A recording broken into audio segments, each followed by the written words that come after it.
بسم اللہ الرحمن الرحیم۔ تمام تعریف اس اللہ کے لیے جو عالمین کا رب ہے، اور درود و سلام ہو محمد و آل محمد علیہ السلام پر۔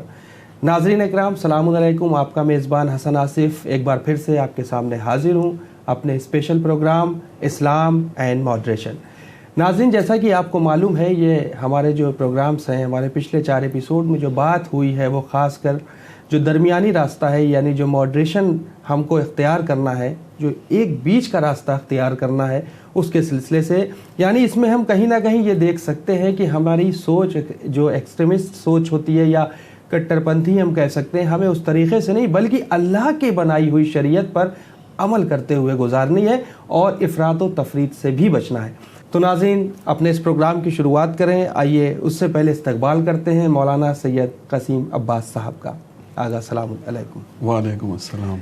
آغا، جو پچھلے 4 ایپیسوڈ رہے اس میں مسلسل جو آپ نے بیان فرمایا ماشاءاللہ، اس کے اندر خاص کر بہت ساری چیزیں تھیں جو آپ نے، چاہے وہ اصول دین ہو یا آخرت کا راستہ ہو یا تصور میں جو آپ نے چیزیں وہاں کے لیے بیان کی، یعنی ہمیں کیسے بچنا ہے افراط و تفریط سے اور کیسے ہمیں کامیاب ہونا ہے۔ وہیں ہمارے اس ایپیسوڈ میں جو سوال ہے خاص کر شدت پسندی کے حوالے سے، کہ شدت پسندی کتنی خطرناک ہے اور اہل بیت اطہار علیہ السلام نے شدت پسندی کے بارے میں کیا کہا ہے اور اس سے بچنے کے بارے میں کیا کہا ہے، ہمارے خاص کر ناظرین کو بتائیں۔ اعوذ باللہ من الشیطان الرجیم، بسم اللہ الرحمن الرحیم۔ جی، آپ آج کے دور میں آپ نے بہت صحیح سوال کیا۔ آج کے دور میں یہ حال ہو گیا ہے کہ ہر طرف ہم لوگوں کو شدت پسندی دیکھنے کو مل رہی ہے، ایکسٹریمزم دیکھنے کو مل رہا ہے، اور جس بھی طریقے سے دیکھیں یہ ایکسٹریمزم ہمیں ہر جگہ اور ہر نظریے میں دیکھنے کو مل جاتا ہے۔ یہاں تک کہ کچھ لوگ تو قطر یہ ہوتا ہے کہ اگر کسی نظریے سے مشہور ہو گئے ایک بار کہ ان کا یہ نظریہ رہتا ہے، یہ اس نظریے کے حامل ہیں، اگر ان کو بعد میں اس ثابت بھی کر دیا جائے، بتا بھی دیا جائے کہ جو آپ یہ سوچتے تھے یا آپ سمجھتے تھے غلط ہے، تو بھی وہ اپنی بات پہ اڑے رہتے ہیں۔ بے شک ان کی جو علانیت ہے، ان کی جو انا ہے، اس بات کو گوارا نہیں کرتی کہ جو میں نے سوچا ہے، جو میں سمجھتا ہوں وہی بس صحیح ہے، اس کے علاوہ اور کچھ صحیح نہیں ہو سکتا۔ اسی طرح اگر آپ دیکھیں مسلمانوں میں بھی شدت پسندی، اگر آپ دیکھیں کہ ایک گروہ ایسا نکل گیا کہ جس نے، یعنی اس کے اندر اتنی شدت پسندی آ گئی کہ جب ہم لوگ ایکسٹریمزم اور شدت پسندی کا نام لیتے ہیں تو پہلا گروہ دماغ میں وہی آتا ہے، اور اس کے علاوہ یعنی اور بعد میں ہوگی، پہلے ان کا دماغ میں تصور آتا ہے۔ جبکہ قرآن کیا کہہ رہا ہے کہ جس نے ایک شخص کا قتل کیا اس نے پوری انسانیت و قتل کا قتل کیا۔ یہاں پہ جبکہ مذہب کی کوئی بات نہیں کی گئی، یہ نہیں کہا گیا کہ غیر مسلمان کا کر سکتے ہو، مسلمان کا نہیں کر سکتے، کچھ نہیں۔ جس کا بھی شخص کا، ایک انسان کا قتل کی بات ہو رہی ہے کہ پوری انسانیت کا اس نے قتل کر دیا۔ اسی طرح رسول نے یہ بتایا، معیار بتایا ہے کہ افراطیوں کا معیار کیا ہے۔ تو افراطیوں کے معیار کے لیے کہتے ہیں کہ وہ شخص کہ جو دوسروں کی عبادات، ان کی تلاوت قرآن، ان کی نمازوں کو اپنے قرآن، نماز اور عبادات سے ناچیز یا کمتر سمجھے، اس کی ڈیفینیشن میں یہ بتایا ہے۔ اسی طرح کہتے ہیں کہ جو افراطی ہیں لوگ ہیں، جو شدت پسند ہیں، وہ ایسے دین سے نکل گئے جیسے کہ تیر سے کمان سے تیر نکل جاتا ہے۔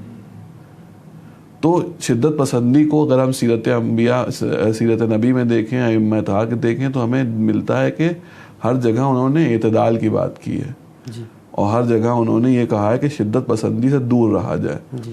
ایک جگہ رسول فرماتے ہیں، کہتے ہیں ان کی خاصیت، یعنی ان کی جو شدت پسند لوگ ہیں، خاص طور پہ جو یہ گروہ ہے، اس کے لیے یعنی اس کی ایک کوالٹی بتائی ہے کہ اگر پہچاننا ہو تو کیسے پہچانو۔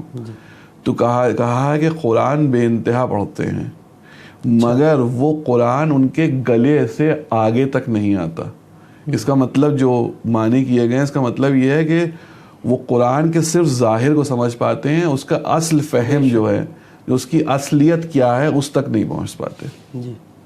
تو شدت پسندی ہم کسی بھی فیلڈ میں دیکھیں، آپ دوسری جگہوں پہ دیکھ لیجیے، جیسے ہم لوگوں نے اتنے دنوں سے یہی بات ہی کر رہے ہیں کہ شدت پسندی، اگر آپ اس میں دیکھیے کہ ہمارے یہاں کی مجلسیں ہوتی ہیں، ایک دوسرے کو یہ شدت پسندی ہی ہے کہ ایک طرف سے ایک مولانا جو ہے وہ دوسرے کو کچھ کہتا ہے، پھر جواب میں وہاں سے دوسرا ان کے اوپر تنقید کرتا ہے، پھر ان دونوں کے اوپر تیسرا ایک آ کر کے کچھ کہتا ہے. تو یہ ہماری کمیونٹی میں ہمارے جی جس طریقے سے اب آپ دیکھیے جو دین میں خاص کر غلو آمیز جو باتیں آج کے دور میں ہو رہی ہیں بہت عام ہیں، اور یہ ہر طرف آپ کو ملے گا کہ دین سے جوڑ کے غلو کرنا، یا ہم اگر یوں جاننا چاہیں کہ غلو کہتے کسے ہیں اور اس کے بارے میں کوئی حدیث ملتی ہے کیا؟ جی، غلو کو پہلے تو غلو کی ڈیفینیشن کیا ہے اس کو سمجھا جائے. اگر لغت کے معنی دیکھیں تو اس میں تو اپنی مبالغہ ہی سے بنا ہے، مبالغہ بڑھا کر کے بتانا.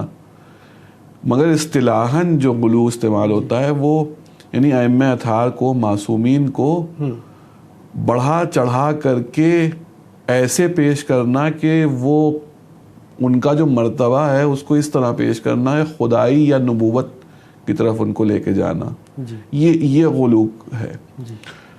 اور صرف یہی مطلب یہ غلو کا سب سے بڑا وہ کہا جائے گا وہ ہے. اس کے علاوہ بھی بہت سے جو اعتقادات ہوتے ہیں وہ بھی غلو میں آ جاتے ہیں، کہ جیسے یہ سوچ کے اللہ پوری طرح سے یا جزئی طور پر کچھ اس کا حصہ حلول کر گیا ہے ائمہ میں، یا یہ کہ تناسخ کا نظریہ کہ پلٹ کر یہ آئیں گے، یہ بار بار پلٹ کے آتے ہیں. جو نظریہ نہیں کہ انسان ایک بار ختم ہوتا ہے پھر دوبارہ یعنی پیدا ہوتا ہے، یہ نظریہ ائمہ کو لے کر کے، یا اور بھی اس طرح کی جیسے بہت سی لوگ یہ کرتے ہیں کہ بہت سی آیات ہوتی ہیں ان کو ٹیڑھا میڑھا کر کے کسی طرح سے فٹ کر کے کوئی طریقہ کر کے کہ ائمہ اطہار کے لیے یہ فٹ ہو جائے، کوئی تعویل نکال لیتے ہیں.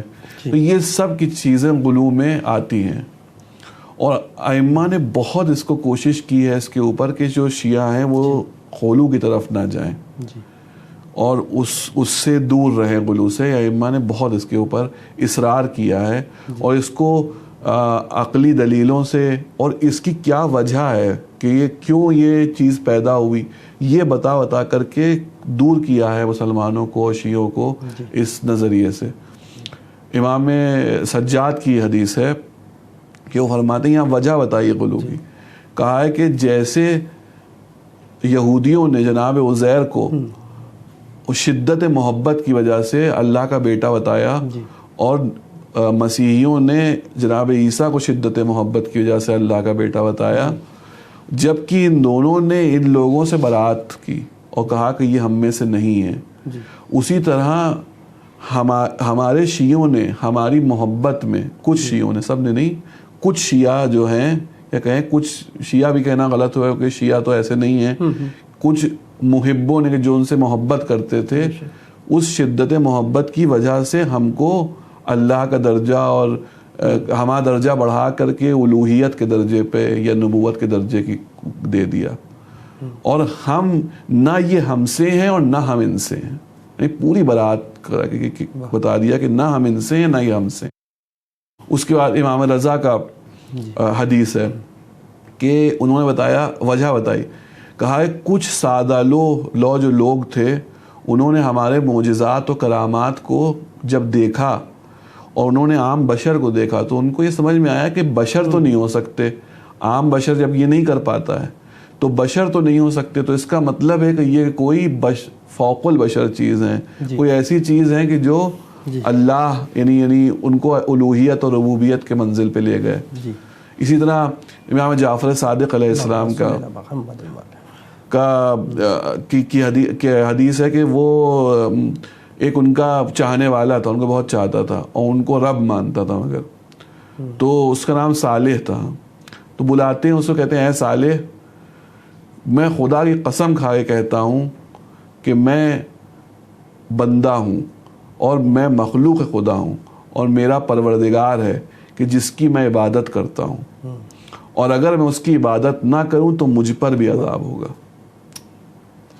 پھر نبوت کے بارے میں فرمایا ہے امام صادق علیہ السلام نے، فرماتے ہیں کہ اللہ کی لعنت ہو اس شخص پر کہ جس نے ہم کو نبی بنا دیا اور اللہ کی لعنت ہو اس شخص پر کہ جس نے اس میں شک کیا ہمارے یعنی اس بات پر کہ ہم نبی ہیں کہ نہیں ہیں. شک جس نے کیا اس پر تک لعنت بھیجی ہے. تو غلو کے مسئلے میں تو بہت کلیئرلی یعنی ائمہ نے صاف صاف طریقے سے بتا دیا ہے کہ دیکھو غلو کے مسئلے میں یہ نہیں کر سکتے تم, اور بہت کلیئرلی سمجھایا ہے. اور میں نے تو اتنی حدیثیں پڑھی ہیں, اس سے کہیں زیادہ حدیثیں موجود ہیں, بھری پڑھی ہیں حدیثیں جس میں غلو کو بہت برا سمجھا ہے. بہت اچھی آپ نے بات کی. آج کے اگر اس دور میں دیکھا جائے کہ ضرورت ہے اسٹڈی کرنے کی, ہے نا, اسٹڈی گین اور نالج یا اسٹڈی گین یور نالج, جو بھی پڑھے گا اس کی نالج میں اضافہ ہوگا. لیکن مصیبت کی سب سے بڑی بات یہ کہ وہ ایک ٹی وی چینل کے بہت بڑے اینکر ہیں رویش صاحب, ان کی دی ہوئی یہ ٹیگ لائن ہے کہ واٹس ایپ یونیورسٹی. جی. تو آج کل اگر دیکھا جائے تو سوشل میڈیا کا دور ہے. اب سوشل میڈیا سے لوگوں نے دین لینا شروع کر دیا ہے. جی. اور نہ جانے کہاں سے لے کے آ جاتے ہیں, سمجھ میں نہیں آتا ہے. اب ایسے لوگوں کے بارے میں کہا جائے کہ وہ کیا جانے کہ تفرید کیا ہے, افراد کیا ہے اور مڈل وے کیا ہے, ایسے کیسے ہم سمجھ سکتے ہیں اور کیا کیا جائے ایسے لوگوں کے بارے میں؟ یہ سوشل میڈیا اس کا, جیسے ابھی آپ نے کہا کہ رویش کمار جی نے کہا کہ واٹس ایپ یونیورسٹی ہیں,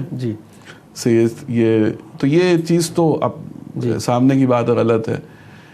اور ہم لوگ دیکھیں کہ یہ حال یہ ہوتا ہے کہ ہم نے خود دیکھا ہے اور دیکھتے آ رہے ہیں بہت دن سے کہ پوری پتہ نہیں ہوتا کہ یعنی میں مسلمانوں کی بات کروں, شیعوں کی بات کروں, پتہ بھی نہیں ہوتا کہ کوئی حدیث اٹھا کر کے کوٹ کر دی جاتی, کہیں سے کہاں سے کاپی پیسٹ کی جا رہی, کیا ہے کچھ نہیں معلوم. بہت بڑی پرابلم. کس بات کے لیے کوٹ کی جا رہی ہے وہ بھی پتہ نہیں صحیح ہے غلط ہے. اچھا, کوٹ کر دی گئی صحیح جگہ پہ آپ نے اس کو یعنی کہا ہے, جو آپ بات کہہ رہے ہیں اس پہ بیٹھ بھی رہی ہے کہ نہیں بیٹھ رہی ہے. آغا محلوں میں گڑ بنے ہوئے ہیں, بڑی بحث ہوتی رہتی ہے. اور میں نے خود سنی ہے کہ ایسی باتیں ہوتی ہیں جو دین سے جن کا کوئی تعلق نہیں ہوتا ہے, جن کا شریعت سے کوئی لینا دینا نہیں ہے, یہ اپنی یونیورسٹی چلا رہے ہیں. جی بالکل. ارے اسی میں ایک قصہ مجھے یاد آیا کہ ایک صاحب نے پوچھا تھا کہ کیونکہ وہی جو آپ کہہ رہے ہیں واٹس ایپ یونیورسٹی اور فیس بک کی جو سوشل میڈیا سے دین لینے کا عالم, کہ ایک صاحب نے پوچھا تھا کہ مرغے کے اوپر نظر ہو سکتی ہے کہ نہیں ہو سکتی, 22 کی نظر یا کچھ اس طرح کی تھی کہ مرغ کے اوپر نظر ہو سکتی ہے کہ نہیں ہو سکتی. تو حالت آخر میں جا کر کے یہی ہو جاتی ہے. وہی جیسے میں نے کہا کہ لوگ بحثیں شروع کر دیتے ہیں, سوشل میڈیا کے اوپر گروپس بن جاتے ہیں. میں نے خود دیکھا ہے. مرغے پہ نظر ہوتی ہے کہ نہیں؟ کسی بھی چیز پہ نظر ہو سکتی ہے. وہ تو بحث ہوتی ہے, چوپایا ہو اس کے دو ہی پیر ہوتے ہیں. ہر نظر کسی بھی چیز پہ ہو سکتی ہے. ایک گلاس پانی پہ بھی نظر ہو سکتی ہے. تو یعنی سوشل میڈیا میں نے دیکھا ہے گروپس ہوتے ہیں, ان میں لوگ پہلے تو مسلمان اور غیر مسلمان لڑ رہے ہیں آپس میں کہ کیا صحیح ہے کیا غلط ہے, پھر شیعہ سنی لڑا کرتے ہیں, ہر ایک آدمی بیٹھ کر کے خلافت ثابت کر رہا ہے. تم ہو کیا کہ تم خلافت ثابت کر رہے ہو؟ یہ علماء کی بحث ہے, علماء نے کتابیں لکھی ہیں, ان پہ چھوڑ دینا چاہیے اس کو. بڑے بڑے اتنے گزر چکے ہیں, انہوں نے اس کے بعد باتیں کہی ہیں. عام آدمی اپنا کام کرے. اسی طرح یہاں تک کہ شیعوں میں بحثیں ہوتی ہیں کہ یہ والے مولانا کے سپورٹر یہ ہیں, وہ والے مولانا کے سپورٹر وہ ہیں, آپس میں لڑائیاں چل رہی ہیں, وہ ان کو کچھ برا بھلا کہہ رہے ہیں, یہ ان کو برا بھلا کہہ رہے ہیں. یہی ہوا کرتا ہے. ایسا نہیں ہونا. تو یہ سوشل میڈیا کا دین تو یہ ہے. اگر آپ سوشل میڈیا سے دین لینا چاہ رہے ہیں تو آپ کو یہی ملے گا کہ الٹی سیدھی حدیثیں الٹی سیدھی ٹاپکس کے اوپر ڈالی جاتی ہیں. اسی طرح الٹے سیدھے لوگ جو وہاں کے اوپر بیٹھ کے, وہی جو نیم حکیم والی مثال جو دی جاتی ہے جان, بالکل یہی مثال اس کے اوپر ہے. بہت اچھی آپ نے بات کہی. اگر لیکن معاملہ تو یہ بھی آتا ہے نا کہ سوشل میڈیا بھی کہیں نہ کہیں ایسا نہیں ہے کہ پوری طرح سے غلط ہے. بہت ساری ایسی چیزیں بھی ہوتی ہیں سوشل میڈیا پہ جو صحیح آ جاتی ہیں, اور ان سے ہمیں کیسے فائدہ اٹھانا ہے یہ بھی ہمارے خاص کر ناظرین کو بتائیں. جی دیکھیے, سوشل میڈیا پہ یہ بات سچ ہے کہ سوشل میڈیا کا فائدہ اٹھایا جا سکتا ہے, اور یہ کہنا کہ پوری طرح سے خراب ہے یہ غلط ہے. بالکل. مگر ہر چیز کا فائدہ الگ یعنی ہر فیلڈ میں نہیں ہوتا. جی. یعنی اگر آپ کو کوئی ایک حدیث صحیح مل بھی رہی ہے تو بھی آپ کو اس بات کا فیصلہ کیسے کریں گے یہ حدیث صحیح ہے؟ بھائی آپ نے ایک حدیث پڑھی, ایک آدمی لکھا ہے, نہ ریفرنس لکھا ہے نہ کچھ لکھا ہے, نکل کے دیکھنا پڑے گا کتاب, پھر آپ وہ کتاب, تو آپ پلٹ کے جو آئیں گے وہ کتاب پر ہی آئیں گے. تو اب اگر آپ کو یہ دیکھنا ہے کہ عقائد کے کیا ہمارے ہیں, عقائد کو سیکھنا ہے, تو آپ کو عقائد کی کتاب اٹھانی پڑے گی. میرے کو ایک آدمی نے بتایا کہ شیعہ عقائد یہ ہیں یا سنی عقائد یہ ہیں, تو آپ یا تو اس پہ بھروسہ کر لیجئے یا پھر آپ کتاب اٹھائیے کہ شیعہ عالموں نے اور سنی عالموں نے کیا لکھا ہوا ہے. اسی طرح اگر فقہ کی بات کریں, آپ کوئی بھائی, اور ضرورت بھی ہے سارے, یعنی بہت سے مسئلے تو ایسے ہیں کہ جب آپ کو پڑھیں گے تب پڑھیں گے, مگر نماز تو 5 وقت روز پڑھنی ہے, روزہ تو ایک مہینے ہر سال میں رکھنا ہے, خمس ہر سال دینا ہے, زکوٰۃ ہر سال دینی ہے. تو یعنی ان سب مسائل کو انسان کا جاننا ضروری ہے. وہی شکیات نماز ہوتی ہیں, انسان روز نماز پڑھ رہا ہے, اب اس کو شک ہو رہا ہے کہ کیا یہ صحیح چیز ہے کہ میں یہاں پہ کیا کروں, تو اس وقت اس کو یہ سب مسائل کو معلوم ہونا چاہیے. تو اس کے لیے آپ کے پاس توضیح المسائل موجود ہے, اس کو پڑھیے. آپ کو اگر تاریخ جاننا ہے, سیرت رسول جاننا ہے, تو تاریخ اسلام پڑھیے سید العلماء کی. اگر آپ کو امام حسین کی سیرت جاننی ہے, شہید انسانیت اٹھا لیجئے. تو یہ اگر بات یہاں پہ یہ آتی ہے کہ آپ کتاب سے دور نہیں ہو سکتے. اگر آپ کو اسلام کو جاننا ہے, سوشل میڈیا کے اوپر اگر آپ کو ڈالنا ہے, اور اگر کوئی ڈال رہا ہے تو اس کی ذمہ داری یہ ہے کہ وہ ریفرنس دے, کم سے کم یہ کرے. اور فائدہ ہم ایک دوسرے کو کیسے پہنچا سکتے ہیں بھائی, ہم وہ کتابیں, وہ آرٹیکلز, وہ چیزیں کو جو اس فارمیٹ میں ہیں کہ اس کی شکل میں ہیں, اس کو ہم ڈیجیٹل میں کر سکتے ہیں. کتاب تو کتاب ہی رہے گی نا. بے شک. اگر جس طریقے سے دیکھا جائے آج کل ایڈیٹنگ بہت زبردست سبھی کر رہے ہیں آج کل, تو مثلاً کوئی مجلس نکال لی یا کوئی تقریر نکال لی, تو اس کو اتنا کاٹا جو ان کے مطلب کا تھا, باقی چھوڑ دیا اور اس کو لے کے سوشل میڈیا پہ ڈال دیا. تو اس میں بھی افراط و تفریط کی ضرورت کہیں نہ کہیں دکھائی دیتی ہے کہ نہیں؟ جی, اس میں ہاں یہ آج کل بہت دیکھنے میں آتا ہے, اور خاص طور پہ فیس بک اور واٹس ایپ پر عام طور پہ چھوٹے چھوٹے کلپس بھیجے جاتے ہیں جس میں اپنی مطلب کی بات کہی ہوتی ہے, اور وہ مولانا یا وہ جو اسپیچ دینے والا ہو سکتا ہے کہ اس بات کو کچھ اور کہہ رہا ہو, غلط, یعنی وہ اس بات کو ثابت کر رہا ہو کہ یہ غلط ہے, اور اس نظریے کو بیان کر رہا ہو کہ یہ نظریہ ہے, اور بعد میں وہ بتائے یا پہلے یہ بتائے کہ یہ غلط تھا. آپ نے خالی اتنا کاٹ لیا کہ جو آپ کی ضرورت تھی آپ کہہ رہے ہیں کہ اس تو یہ کہہ رہا تھا. تو یہ تو بالکل ہی, یعنی یہ غلط کیا, یہ تو گناہ ہے. اور یہ یعنی آپ نے ایک طرح سے اس پہ تہمت لگائی. جس چیز کو وہ کہہ رہا تھا کہ یہ نہیں ہے, اس چیز کو آپ کہہ رہے ہیں کہ وہ کہہ رہا تھا ہے. اسی طرح سے بات جو ہوتی ہے وہ ریفرنس ٹو کانٹیکسٹ سمجھی جاتی ہے. بہت اچھی بات ہے. یہ ہماری ذمہ داری ہے. جو ڈال رہا ہے بھائی وہ تو گناہگار ہے ہی, اور وہ یہ اس کام کے لیے کر ہی رہا ہے, اور پھر تو پوری بڑی بڑی طاقتیں لگی ہوئی ہیں اس کو کرنے کے لیے بھی. تو اس کو تو چھوڑ دیا جائے کہ وہ کرے کیا ان کی ذمہ داری ہے. بلکہ ہماری یہ ذمہ داری ہے کہ جو دیکھنے والے کی ذمہ داری ہے وہ یہ ہے کہ وہ اس کے اندر پوری یہ کوشش کریں کہ کسی بھی طریقے سے اس کو, یعنی یہ کوشش کریں کہ یہ جو بات کہی ہے اس کے پیچھے آگے کچھ تھا, یا خالی بس یہ اس کا دراصل یہی نظریہ ہے, یا اس کے علاوہ بھی کوئی بات اس نے کہی تھی. یعنی ہر بات کو فوراً دیکھ کے اس کے اوپر اعتقاد نہ لے آئیں, اس کے اوپر یہ نہ مان لیں کہ بس اب یہی کہا تھا. بہت بار ہوتا ہے, میں نے بہت دیکھا ہے کہ وہ بات اس نے جو کہی ہوتی ہے اس کے آگے پیچھے کی جب بات سنی ہے تو ایک دم مختلف بات ہو جاتی ہے. حالانکہ یہ گناہ عظیم ہے. جی, یہ اس کو نہیں کرنا چاہیے. اس سے سامنے والے کو بدنام کر کے کسی کو بے وجہ آپ نے کسی کے ساتھ ایسا کیا تو اس کا گناہ تو آپ کے ہی سر پہ پڑے گا. وہ کہیں نہ کہیں وہ صاف ہو کے چیز سامنے آئی جائے گی. وہ کہتے نہیں ہے کہ چاہے غلط کتنا ہی کیوں نہ ہو, جو سچ ہوتا ہے وہ آخرکار سچ بن کے آ ہی جاتا ہے. تو ہم چاہیں گے ایک پیارا سا چھوٹا سا میسج ہمارے ناظرین کو دے دیں اسی اسلام اینڈ ماڈریشن سے متعلق, کہ ہمیں مڈل وے کا راستہ کس طریقے سے اپنانا ہے کہ ہم اپنی زندگی کو کامیاب کر سکیں. ناظرین کے لیے بس میرا میسج یہی ہے کہ انسان کو افراط اور تفریط سے دور رہنا چاہیے, اور جو بھی انسان اللہ نے اور ہمارے ائمہ نے صحیح راستہ بتایا ہے اس کو ہمیں فالو کرنا چاہیے. جیسا کہ پہلے ایپیسوڈ میں ہم نے ڈسکس کیا تھا کہ نہ ہمیں ایسا بن جانا چاہیے کہ رسم و رواج سے اور ہر طرح کے ظاہر کو ہی سب کچھ سمجھ لیں اور یہ کہہ دیں کہ بس ہم نے ظاہر کر لیا، اب اس کے آگے ہمیں کسی چیز کی ضرورت نہیں ہے. نہ ہی یہ صحیح ہے کہ یہ کہیں کہ اگر ہم رسم و رواج کو ہم نہیں مانتے، اس سے کوئی فرق نہیں پڑتا، بس دل کا اچھا ہو، انسان شراب پیتا ہو مگر دل کا اچھا ہو، اچھے کام کر رہا ہے تو کافی ہے. یہ دونوں ہی چیزیں غلط ہیں.